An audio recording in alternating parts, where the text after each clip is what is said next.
Hi guys, magandang araw po sa inyong lahat dyan at welcome back to my FB page, Kadugsing. Ngayon guys, andito tayo kay kina Sir J. Panugaling. Isa ding example sa mga yung backyard style lang. So nasa mga 100 heads, mga 50 heads. So ito po yung i-example natin para yung gusto talagang magsimula ay ma-encourage kayo. Ayan. So ito po yun sa likod natin, yung kanyang setup ng itikan. Andito lang sa tabi ng kanyang bahay dyan. Kita mo yan, yan yung bahay nila. So, andito lang talaga sa likod. Dagdag income na natin, extra income. Meron kayong ibang or regular na trabaho at the same time ay meron kayong backyard na style ng mga itik. Dahil maganda din naman na meron tayong extra income. So, tara na guys. So, ito lang yung setup ng kanyang itikan. Ayan.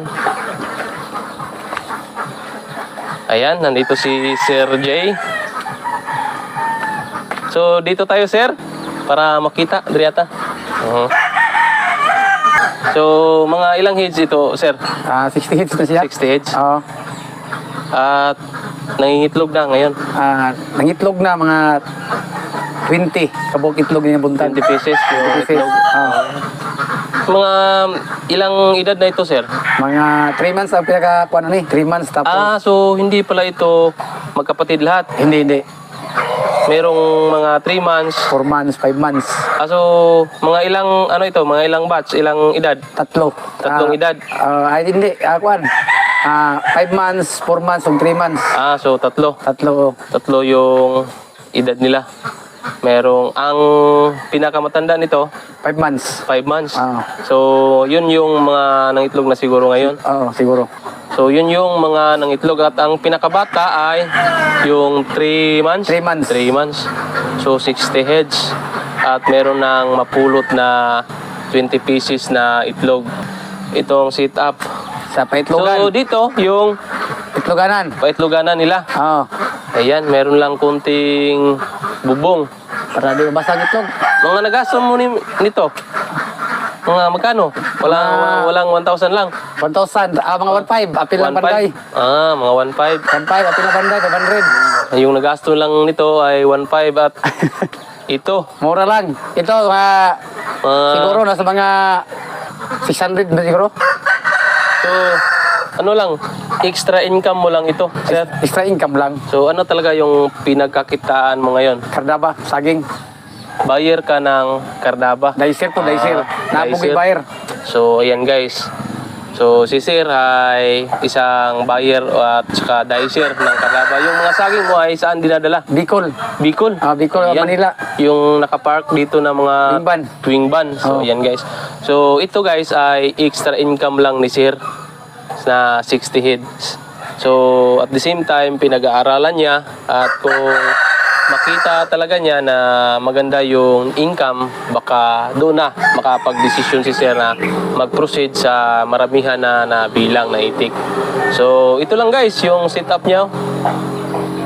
Kapag sa araw ay i-open mo lang yun. I-open mo lang yung net. At pag sa gabi na, silang lahat ay doon na talaga.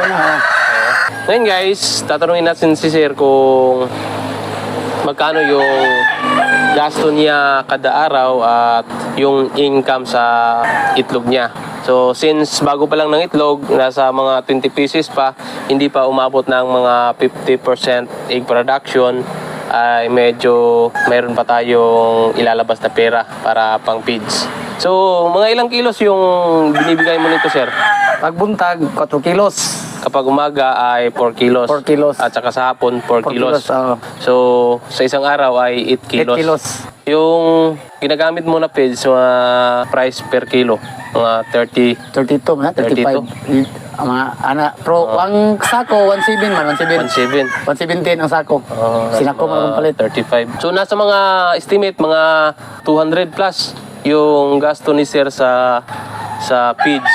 Pero, ganyan talaga kapag nagsisimula pang mangitlog yung ating mga alagang itik.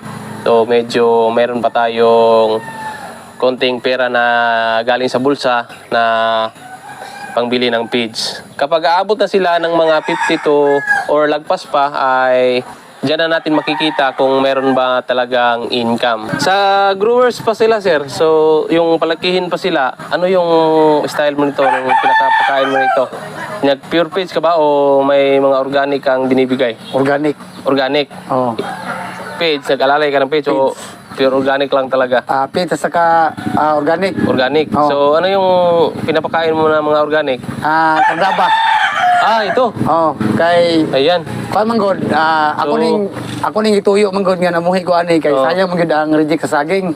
Mura kung baga ang reject ako ang ipakaon diha nya sagol feeds food. Ayan guys. So, ang first priority niya talaga guys para hindi masayang yung mga reject niya ng mga saging ay nag-alaga siya ng itik. So, talagang wise na diskarte. So, ito yung pakain niya. Ayan. Yung maliliit pa sila. Kardaba. Yung maliliit pa sila. Yung sa grower stage pa lang sila. At hinahaluan niya ng konting page pang alalay. Pangalalay. So, ayan. So, ayan guys. Tapos na po nating nakapanayam si Sir J. Panugaling. At dito yung backyard style na mga itik niya. So, mga may plano dyan na magsimula sa kahit kukonti katulad dito kay Sir J. Hindi naman talaga kailangan na malaking kapital kung gusto mo magsimula sa pag-iitikan. So ayan, katulad dito ni Sir J. Sir, baka meron kang gustong i-promote. Ayan guys. Sa katong gusto bitaw nga mag-itikan katong labi na tong nagsaging-saging. Panahon na nyo na nga ang inyong reject na saging hinog mapakaon sa inyong itik. Sa gagmay pa sila. Muragi kuan lang baka kumbaga i-mix. Tapos pag mangitlog na pure lang yung feeds. Pure feeds. So, ayan. Tapos pakipalo lang po sa kadugsing. O sa mga merong mga saging diha. So, sa mga naisaging po diha, dagkog sagingan. Siyempre, baligya sa kuha.